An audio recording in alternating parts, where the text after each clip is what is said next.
ನಮಸ್ಕಾರ ಸ್ನೇಹಿತರೆ. ನೋಡಿ, ಇವತ್ತು ಮಳೆ ಶುರು ಆಗ್ಬಿಟ್ಟೈತೆ. ಮುಂಗಾರು ಮಳೆ ಅಂತಾರೆ ಇದಕ್ಕೆ. ಮಳೆಗಾಲದ ಮೊದಲನೇ ಮಳೆ ಇವತ್ತು. ಆ್ಯಕ್ಚುಲಿ ಫುಲ್ ಮಾನ್ಸೂನ್ ಕರೆಕ್ಟಾಗಿ ಇದಾಗತ್ತೆ, ತಂಪು ಚಲೋ ಆಗ್ಬಿಟ್ಟೈತಿ. ಸೊ ಈಗ ಸಂಜೆ ಟೈಮ ನಮ್ಮ ಮನ್ಯಾಗ ಒಂದು ಸ್ವಲ್ಪ ಚಾಗಡಿ ಏನಾರ ಹುಡುಗರು ತಿನ್ಬೇಕು ಏನಾರ ಮಾಡೋಣ ಅಂಥೇಳಿ ನೋಡ್ರಿ, ಇದಕ್ಕೆ ಆನಿಯನ್ ಪಕೋಡ, ಈರುಳ್ಳಿ ಬಜ್ಜಿ, ಆಮೇಲೆ ಕೇಕಡಾ ಬಜ್ಜಿ, ಭಾಳ ಏನೇನು ಹೆಸರು ಅಂತಾರೆ ಇದಕ್ಕೆ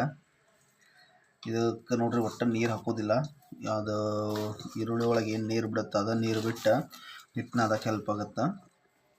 ಸೊ ಒಂದು ಸ್ವಲ್ಪ ಟೈಮ್ ಆಗುತ್ತೆ ಇದು ಮಿಕ್ಸ್ ಮಾಡೋಕ್ಕೆ.